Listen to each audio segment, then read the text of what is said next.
there's a lot of misinformation, in the EV space.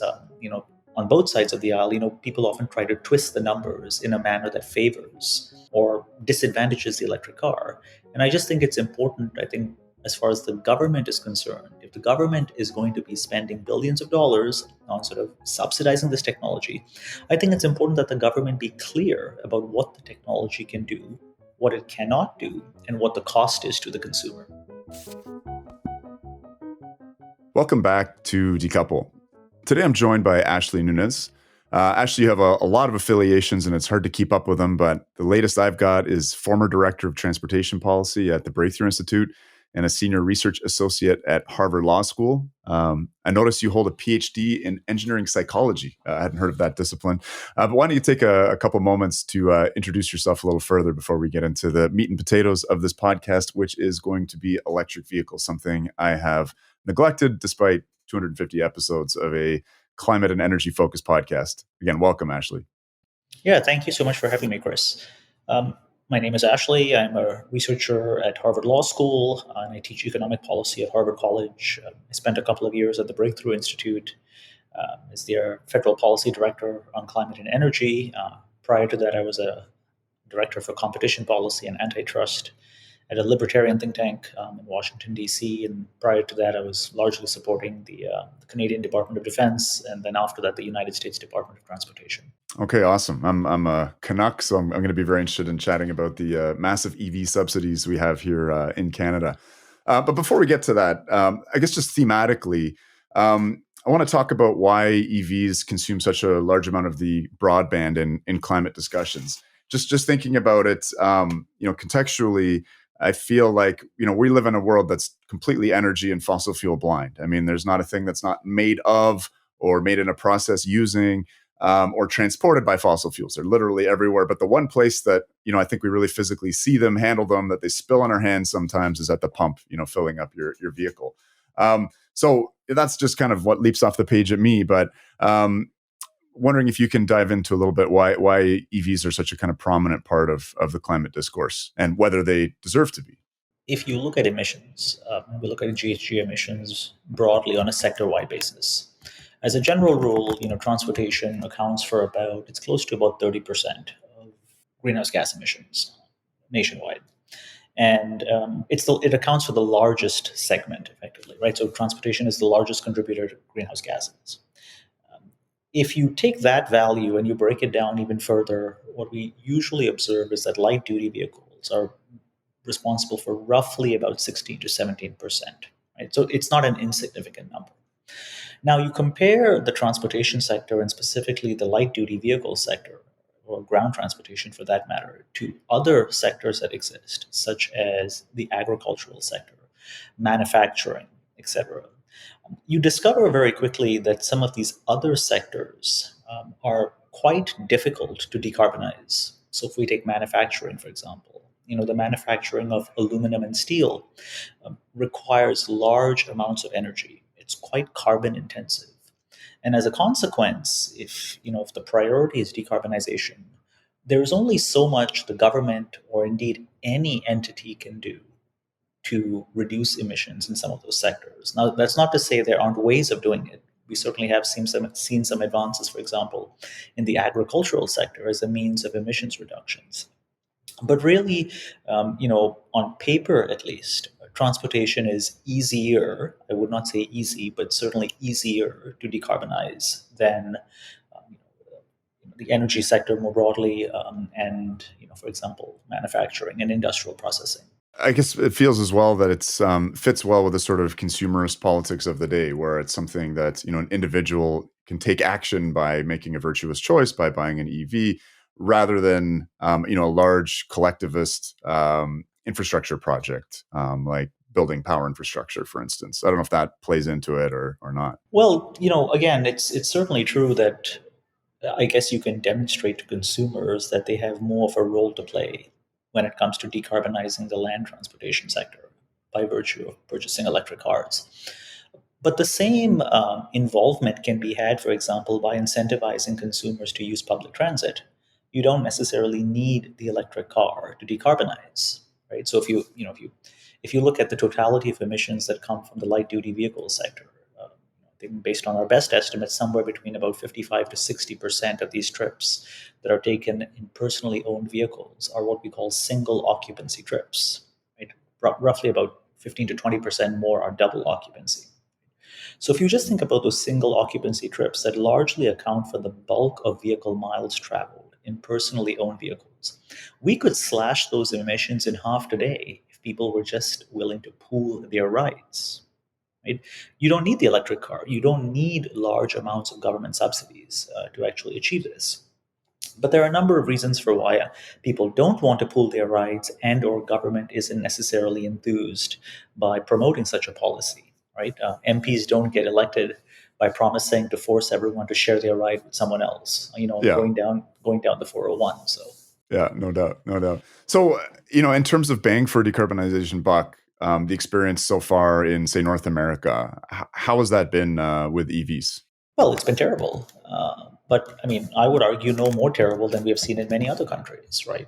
Arguably the worst offender for bang for your buck is Norway, which is often held up as sort of being this, electric nirvana, if you will.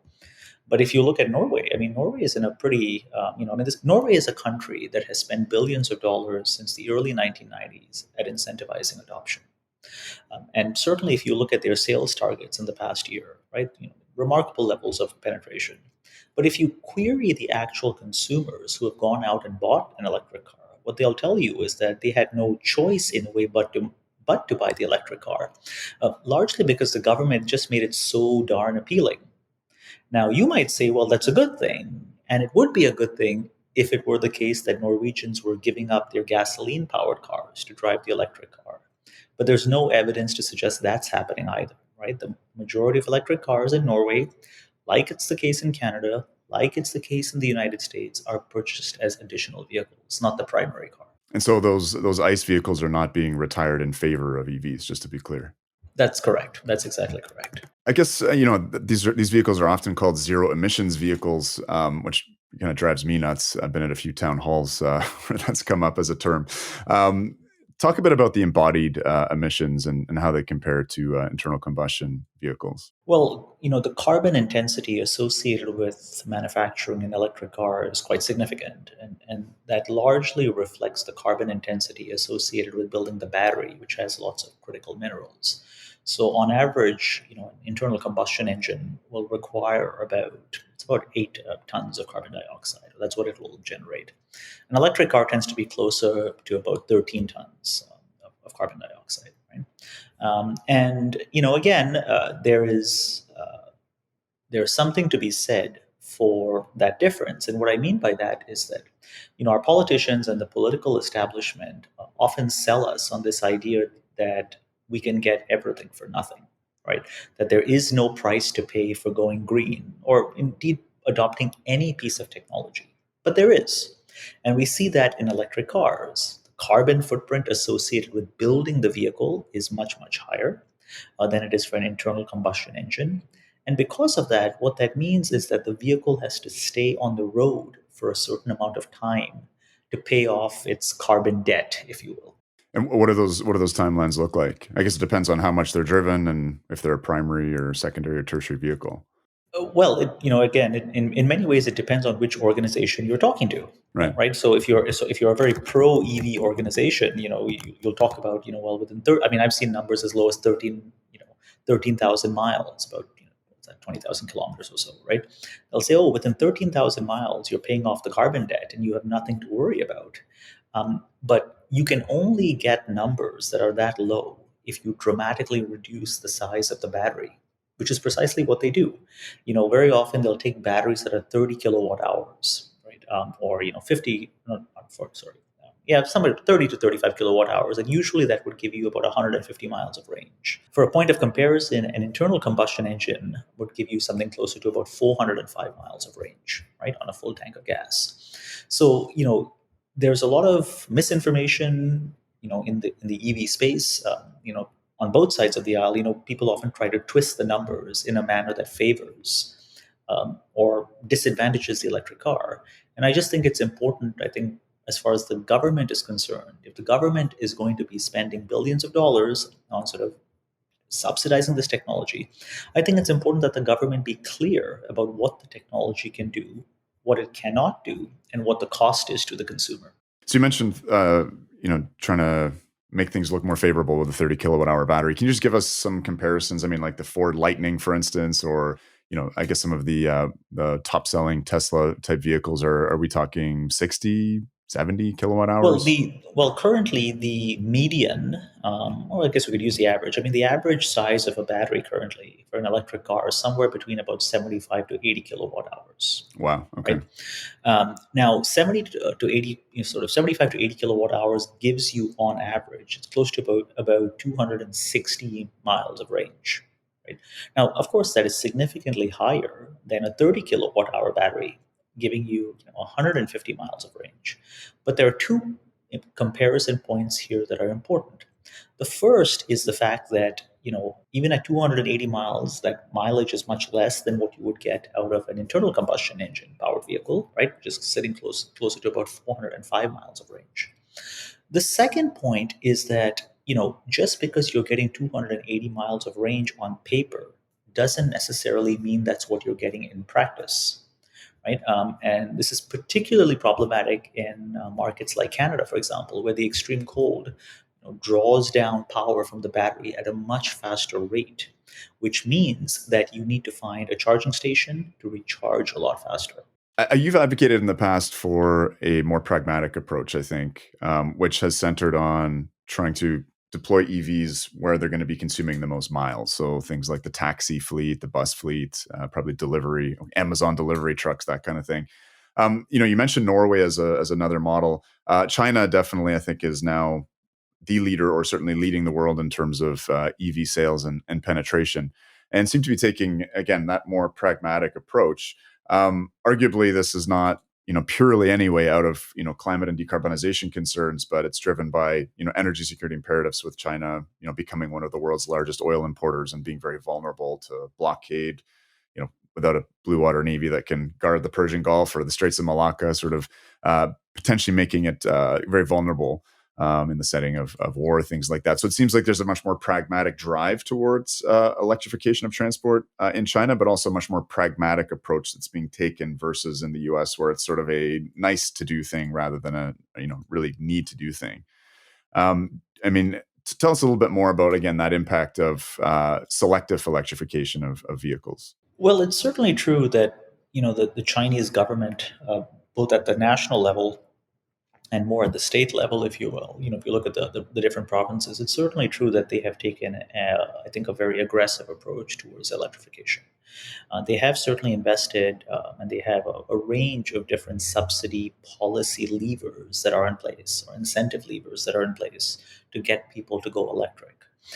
That being said, comparing the Chinese market, for example, to Canada or the United States in terms of the uptake of electric vehicles is, in my view, slightly problematic. In some ways, because the demands of the market in China, if you look at major cities, just as an example, aren't the same as what we see in the US. Right?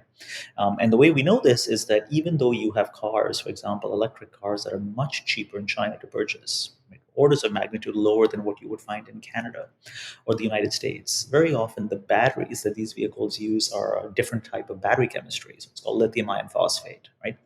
And the challenge with lithium iron phosphate is that it has very low energy density, which means that you need more of that battery to get the same amount of range. It works in markets like China because the average commuting distance in general in a personally owned vehicle tends to be smaller. But that's not the case, or it would not necessarily work in Canada or the United States, where the commuting distances typically tend to be longer. In more recent years, we have seen Tesla, for example, sell LFP battery chemistry in Vancouver.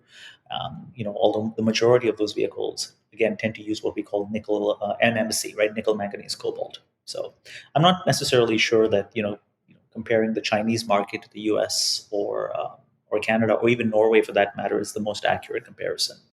Right. In terms of what's possible here, but certainly there is a lot of electrification going on within China. Absolutely, yeah. I don't think. I think if you look at the numbers, that's certainly true. How long the Chinese government can spur that level of electrification for remains to be seen, right? Because again, they are pumping billions of dollars into this, and at some point, they're going to sort of tap the brakes on, and they have in some ways, but in some provinces they've been delaying the administration of the subsidies or the ceasing of those subsidies themselves.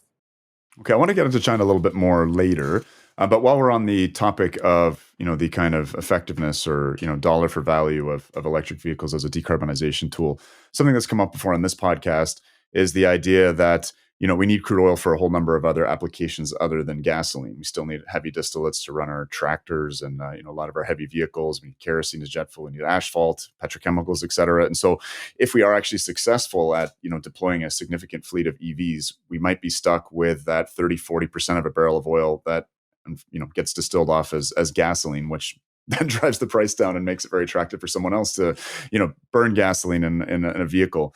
Do you subscribe to that analysis? Do you think that EVs can ultimately, make that impact when it comes to just the barrels of oil that we need otherwise? I'm generally a proponent of the idea that there is a place in the decarbonization portfolio for gasoline powered vehicles, hybrid electric vehicles, and pure electric vehicles. Uh, what that makeup looks like exactly will vary, of course, from province to province and from state to state, and based on the consumer profile of individuals.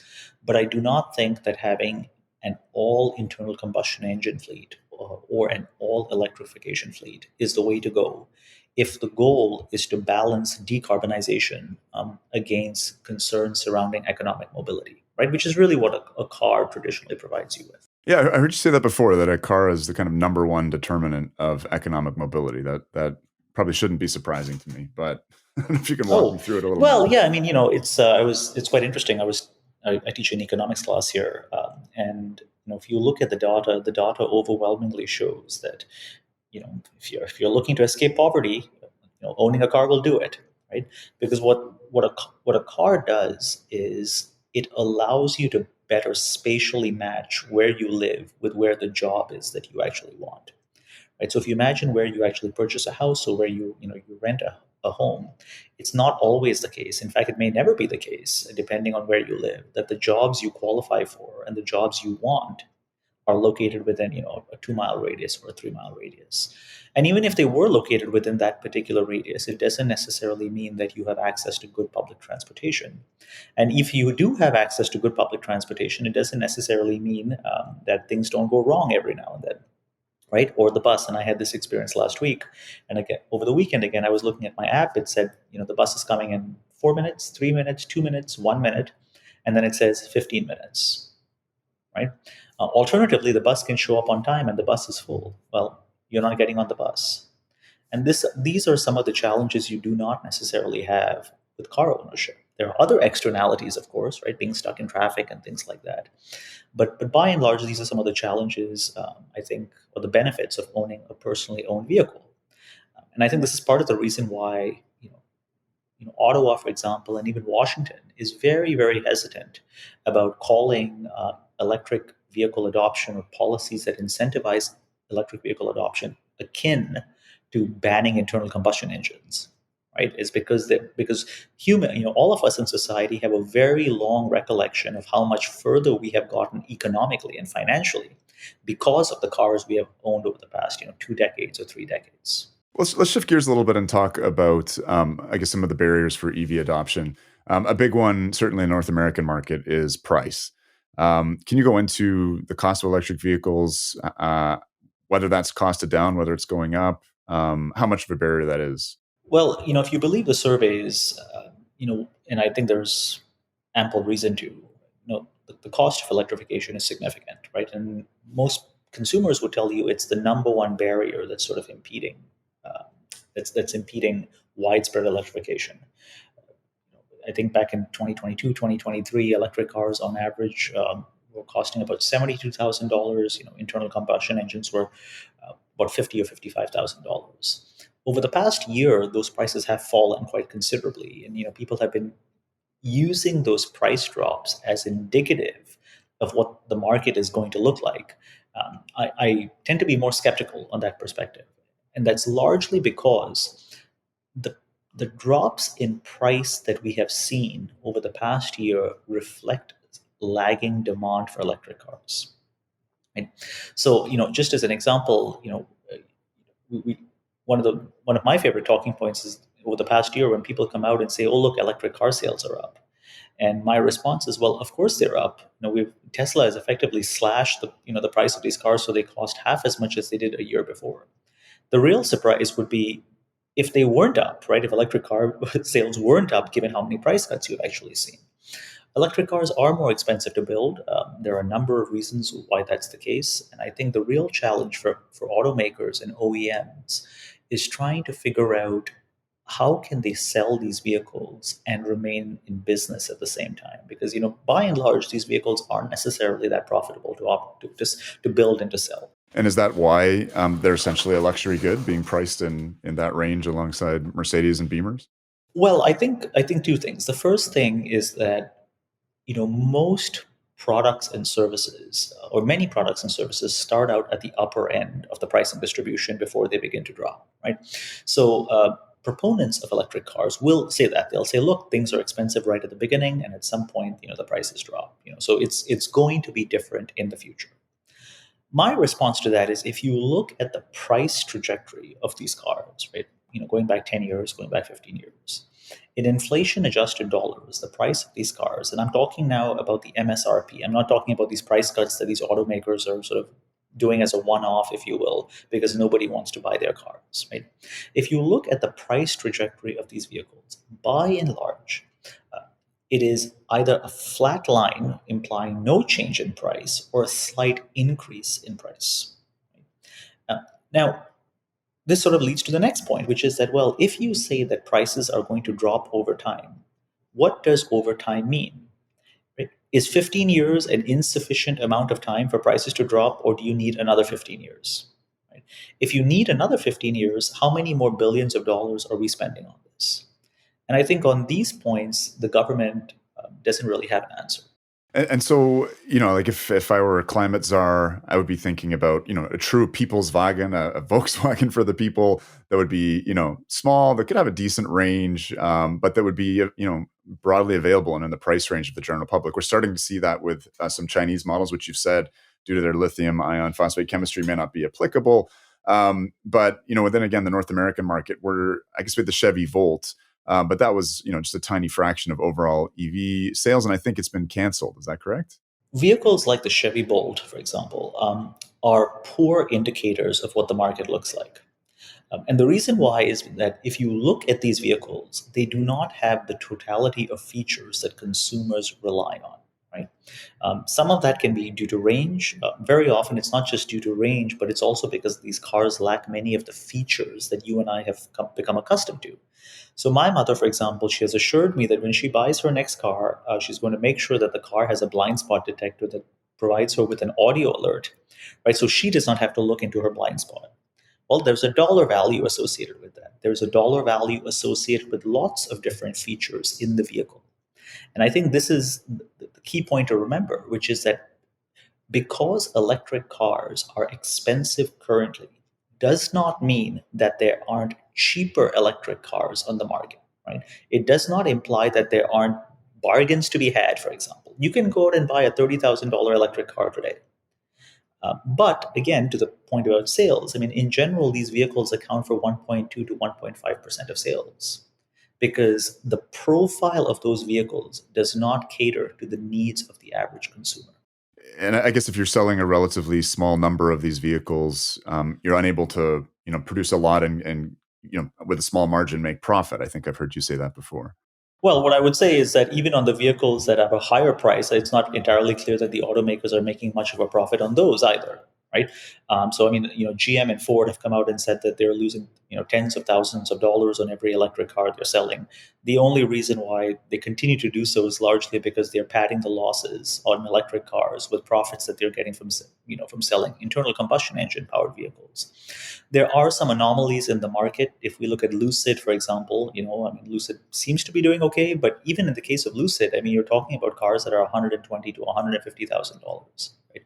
More than two times the price of an internal combustion engine. So this is not necessarily a product that is going to spur widespread adoption amongst the masses. I mean, in my own country, massive subsidies are underway. $50 billion, it looks like, I think over about 15 to 20 years. For context, our national defense budget is $26 billion last year. I mean, Bombardier, which is one of our famous aerospace corporations, received and has been criticized for receiving a significant amount of corporate welfare. I think over its 40 or 50 years of operation, that's totaled about $3 billion. That's a Canadian company. So we're talking, absolutely massive, what sound to me to be pretty unprecedented level of subsidies for this sector. It seems like the market is not necessarily emerging. The consumer demand is not necessarily there. How risky do you think these government subsidies are? I'm not sure I would characterize the provision of a subsidy, in this case at least, as being a risk, right? And what I mean by that is that, you know, the, when the government invests this type of amount in electrification, for example, there's a little bit of decarbonization, that's part of the motivation, but there's a broader motivation, at least for the companies that are receiving the subsidy, that you will see the creation of jobs, right? And especially if they're high-paying jobs, there will be spillover effects, right? That all those engineers will go and they'll take that big paycheck that they're getting, partially subsidized by the Canadian government, and they'll spend it, in their local towns and their local villages and things like that, and that has sort of a knock-on effect. So, recently, for example, when Justin Trudeau and Doug Ford announced this sort of $1 billion kind of taxpayer-funded subsidy for Honda in Alston, everyone was saying, "Oh, this is just going to be so great," etc. But again, over there, the question is, if you give a corporation $1 billion in the hopes of it creating economic effects downstream, the provision of those benefits or realizing those economic benefits are largely tied to people wanting to buy your product. And what evidence is there to suggest that people want to buy this product, right? To the degree that that these subsidies actually make sense. I mean, when the Inflation Reduction Act passed in the United States in 2022, I think on paper at least, we had about 370, 380 billion US dollars that were allocated to to providing climate benefits, and about 7.5 billion of that is for electric car subsidies, etc. We've just had the Congressional Budget Office come out and say, well, guess what? It's not 7.5 billion or it's not 370 billion. It's more like something in the trillions. And the reason why, again, is because more people went out and got that subsidy because everybody wanted a bit of free money. And on paper, that is a good thing.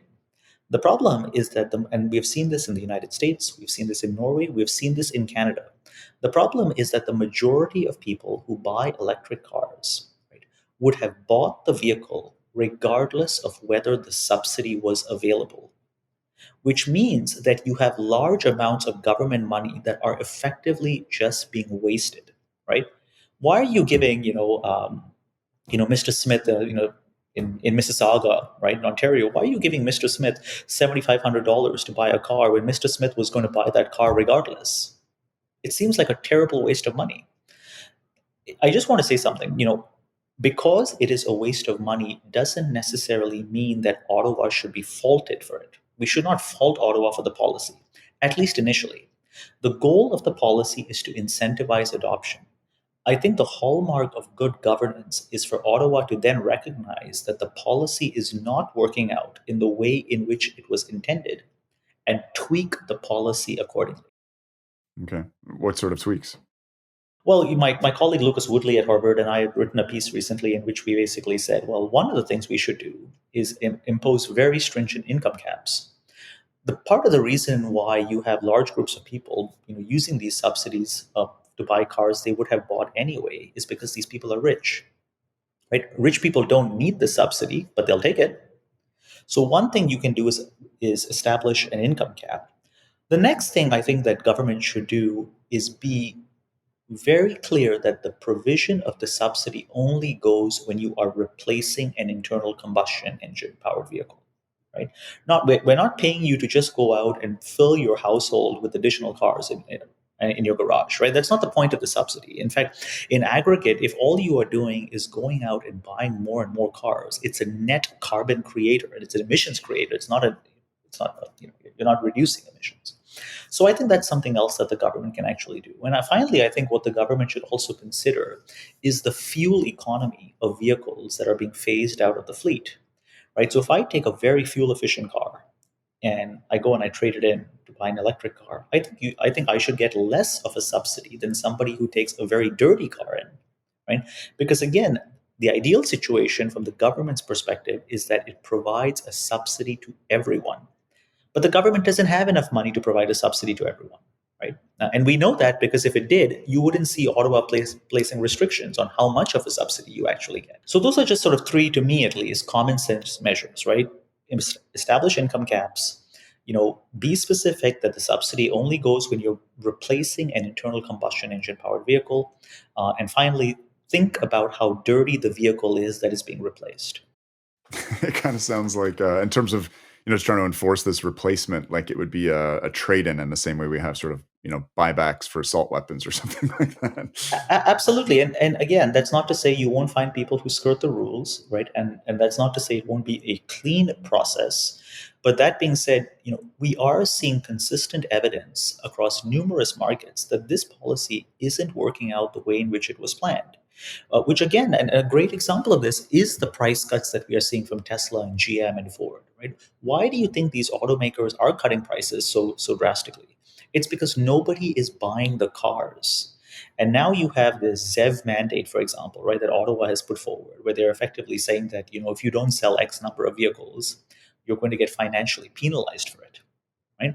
Um, how is that fair to a firm to make sure it designs a product that must literally be crammed down the throats of the consumer in order to ensure that the firm isn't fined? In terms of, again, these generous subsidies, we're seeing China, with a glut of battery production. BYD has surpassed Tesla, not just in the hybrid market now, but in fully electrified vehicles. As we said, they have a $10,000 version of I think it's the BYD Seagull that's available. Big tariffs are being put on these.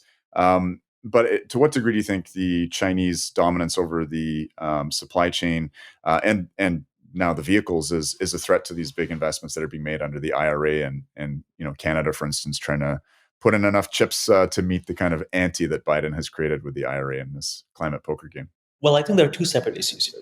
The first is, as you are aware, the United States and even Canada, to some extent, has been very adamant that we do not want to see mass penetration of Chinese vehicles in the North American market.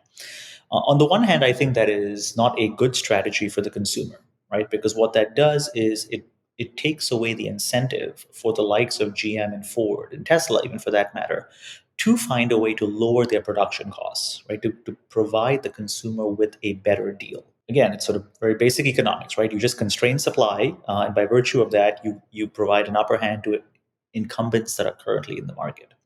That being said, there is, I think, a reasonable concern that when it comes to building electric cars, certainly sort of establishing factories for building electric vehicle batteries, etc., China does have a stranglehold, and we've seen concerns, some of these concerns being, I think, given voice more recently when I think about 2 months ago or 3 months ago, China established export controls on graphite, right, which is one of the key minerals that you require when you're building the anode of an electric vehicle battery. So I think those are completely realistic concerns to have. The challenge that both Justin Trudeau and even the United States, President Biden and most notably Joe Manchin have, Senator Manchin, is that it is not possible to wean yourself off the Chinese supply chain and concurrently meet the decarbonization targets that our leaders have set. Sure, you can take the Inflation Reduction Act, you can build all these factories, right? You can do all those things, but those will take time. And by virtue of those taking time, you are going to miss the decarbonization targets that have been set. That's why, in many ways, I think the Inflation Reduction Act, which the administration has taken a lot of credit for, is in many ways an energy security act, more so than an actual climate, policy, if you will. At least where electric vehicles are concerned.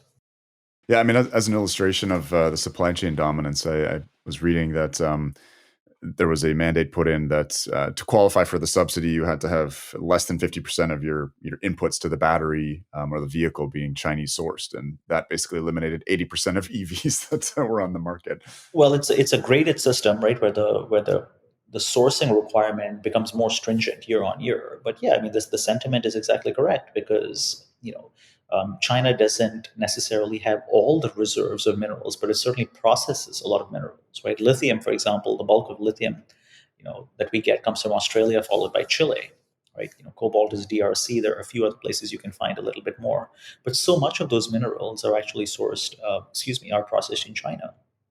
So there is a realistic national security concern that one day, if, the Chinese government wanted to, they could just turn the spigot off and say, "That's it, no more processed minerals for any of you Western countries." Getting back to the idea of the Chinese penetrating Western markets, how would that be different than the entry of Asian auto manufacturers in the market in the 80s and 90s with companies like Toyota? Well, I would say that, and this is more of a national security question. As a general rule, that for better or worse, we appear on paper at least to be friendlier with South Korea and Japan than we do with China.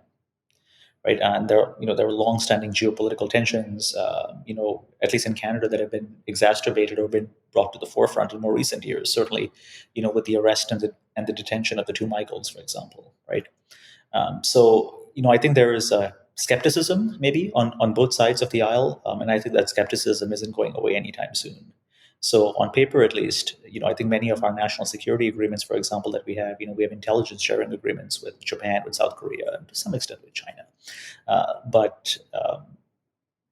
think we just consider some people to be better friends than others. There was an interesting, I think Jigger Shaw retweeted a post from Noah Smith yesterday, and he was talking about how the U.S., has done the R&D and capitalized on initial investments in things like computers, the internet, AI, even genome sequencing, and that we've really dropped the ball on batteries, and that we've really ceded even that R&D space. So this isn't just an example of China sort of, borrowing, to put it charitably, Western technologies, but actually being, first in the world really in terms of, developing new battery chemistries and innovations there.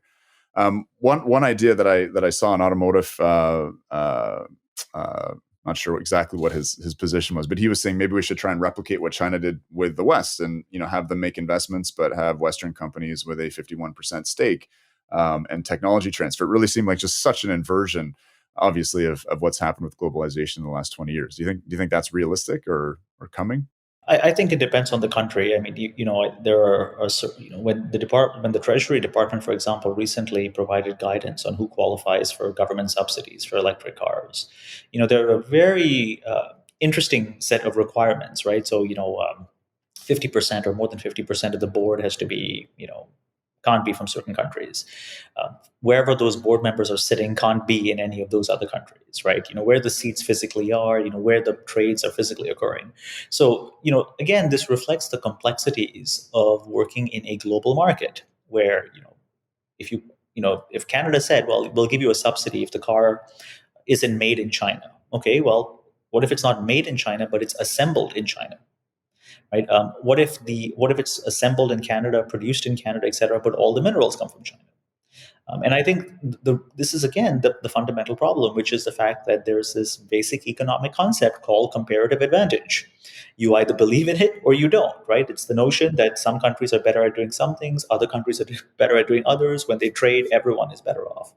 So it feels a little bit as though we are sort of trying to go against this kind of very classic economic sort of doctrine of comparative advantage.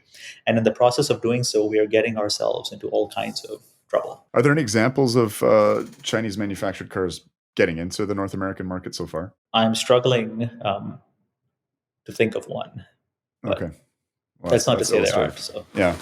Well, let's talk about a few more of the challenges. I think similar to, wind and solar, where, we think basically purely of the generators and not the enabling infrastructure in terms of transmission and grid reliability services. EVs are a lot like that, where we tend to, there's talk about the charging stations, but I think when we start talking about, a neighborhood like mine, all of a sudden being able to charge all their EVs, that requires some really big changes just to the local distribution. Talk about, I guess, the challenges in terms of that question of distribution of energy. So When people think about the challenges of electrification, I think we talked a little bit earlier about the cost, right? The upfront cost to the consumer. And that's certainly one of the challenges. Another challenge that people talk a lot about is where can you find recharging infrastructure?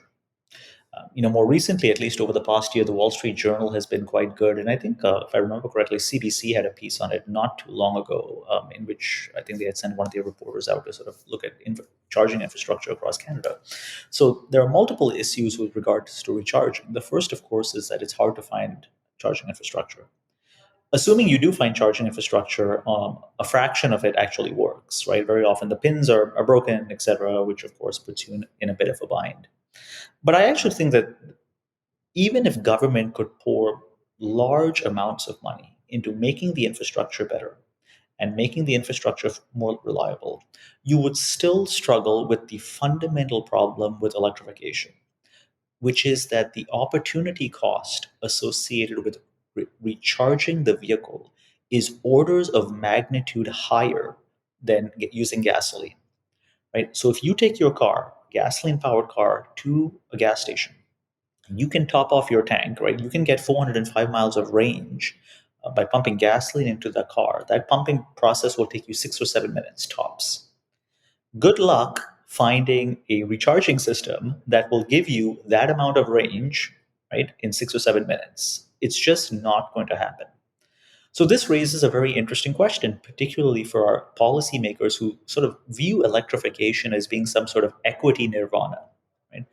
You tell me, what is equitable about the rich person sitting on their couch while their car recharges in the driveway, while the poor person is standing out in the rain on the side of the QEW, right? What's equitable about that? Because that's where Ottawa decided to place a whole bunch of recharging stops, right?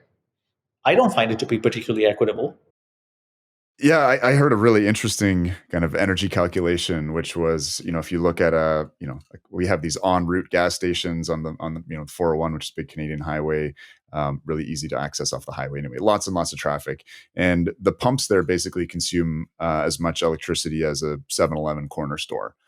If you were to take the energy units from the gasoline that's pumped there and replace that with electricity, it would be analogous to a sports stadium worth of load. And that just, I think, illustrates again just the incredible infrastructural challenges to making this possible. Yeah, I mean, I do want to be very clear about this. Just because it is a challenge doesn't mean we should not try to address it. I'm looking at this more from the vantage point of if you could solve all those challenges, right? If the government could get this stuff to be cost effective, could get the building of charging stations, et cetera, to be cost effective. How do you address the fundamental problem, which is that you just have a very high opportunity cost associated, right, with recharging the battery? Let's assume for a second you have this magical system that you tap it and the battery magically is recharged. Well, guess what? If we look at vehicles today and we look at the distribution of vehicles across Canada, across the United States, etc., one of the first things we notice is when we look at population density, there are large numbers of people, typically middle and low income households, who live in very dense housing. Right? They own cars as well. What is the solution? Are you going to go and refit entire buildings so that every single parking spot has its own charging station? What's the cost of that? And which is probably a good thing that the government isn't talking about this at all. Right? And again, I think there is very much this equity angle on electrification that is often lost, where people often say it's about equity, it's about clean air. Clean air disproportionately hurts communities of color. It does do all those things.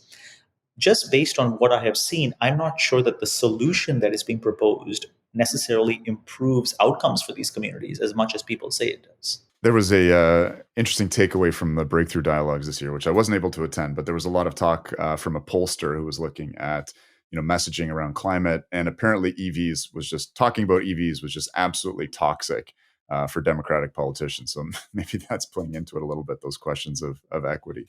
I'm trying to get a sense again. I don't want to come off as if I'm saying, or that you're saying that there's no role for EVs, but China seems to be kind of like the proving ground for a lot of Western decarbonization fantasies. In terms of the degree I of would rollout. I would push back. I would say it's more Norway that seems to be That seems to be the playing ground. I mean, I testified before Congress last year, and at that time Norway came up in the hearing predictably as well. And you mentioned China. I mean, sure, you can do many things when you're sort of yeah, I think when you have a top-down kind of directing structure, if you will, right? Many things can be done. I think it's much harder when you give people choice, and then you rely on them to make the right choice. But there's a misalignment between what you want and what they end up selecting. Right, right. I guess to clarify, what I'm saying, we cover nuclear quite a bit, and nuclear is stagnating around the world. Russia's exporting, but China, is leading in advanced nuclear and deployment of conventional nuclear in renewables and transmission. They seem to be far ahead, or at least putting into practice what's being talked about in the West. And I'd say in terms of electrification of transportation, they seem to be pretty far ahead, and probably again driven by pragmatic reasons in terms of concern about oil imports rather than climate. But are there lessons we can take from the Chinese potentially in terms of a smarter approach to decarbonization of transport? Again, focusing on certain vehicle types, or is that an area you pay attention? Well, I think one of the things that the Chinese government, both at the state and the national level, did quite well was there was a period of time where some, not all, but some of the incentives that were being provided were pegged to what the range was of the vehicle. So effectively, the longer the range was of the vehicle that you produced, the more of a subsidy you would get. I think that's a good idea, right? If we know that range anxiety is a problem for consumers, and it is, it makes sense to incentivize firms to build vehicles that afford you more range. I think the challenge that we have seen in North America in general is that we just took a hammer approach, right? We just said, here's a subsidy. Everybody gets a subsidy. We don't care how you use it. We don't care who uses it. As long as we can cram more electric cars on the road, that's a good thing.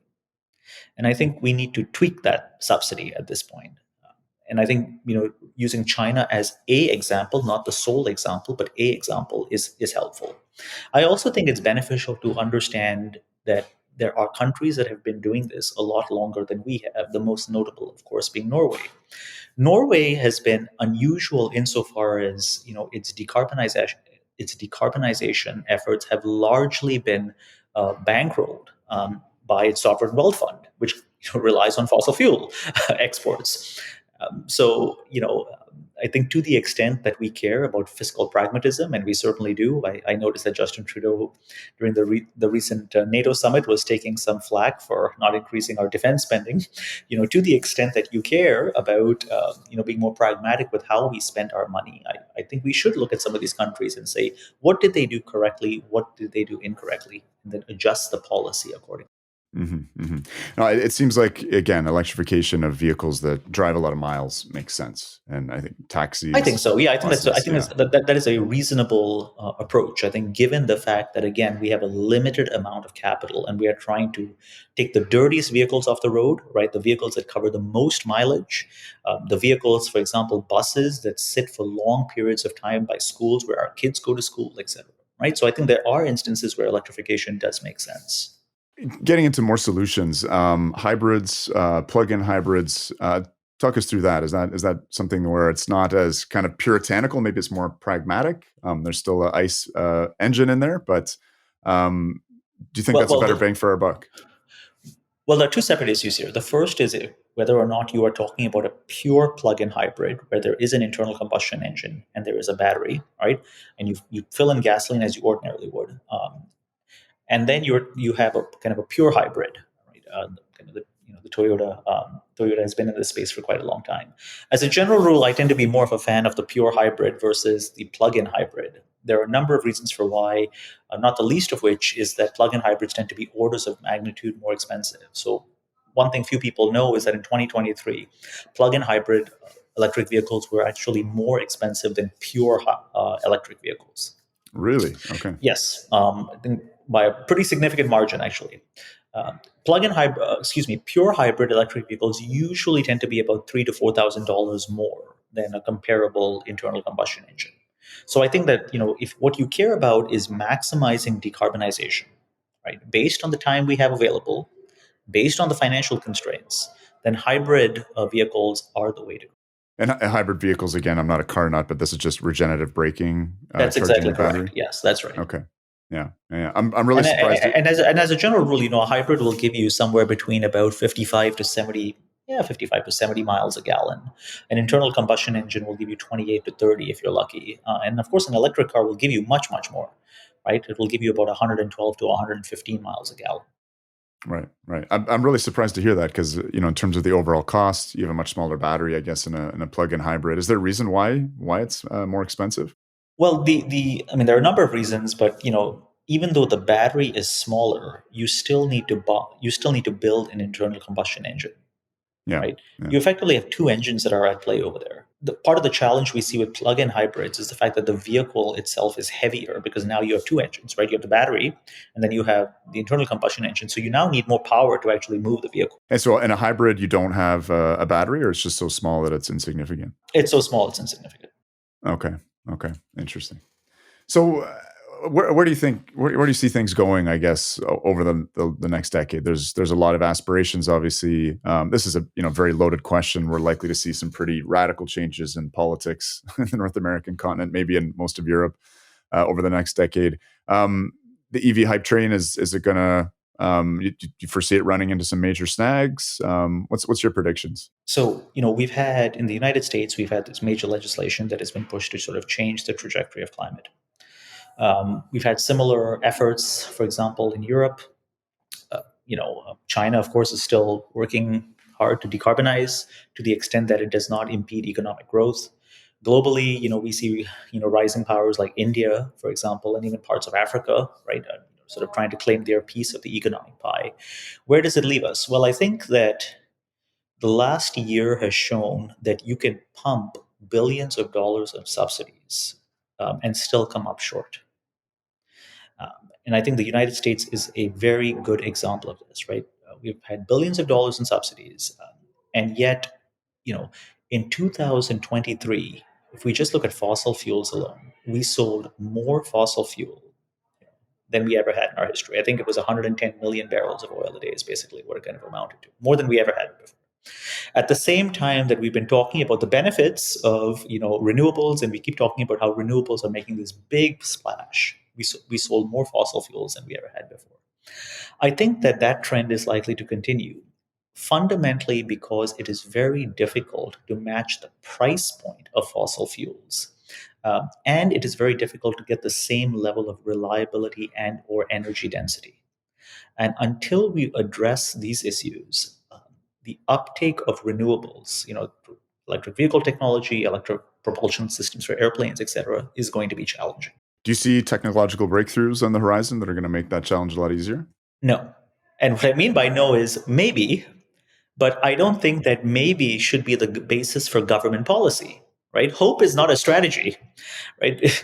You can't, and this is one of my beefs, if you will, with how many governments have approached this, where they're effectively taking the hammer to firms and saying that if you don't sell this amount of technology, we are going to fine you, without accounting for whether or not the firm even can develop the technology, right?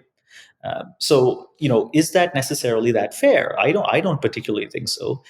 Sort of saying, well, something will come up in the future.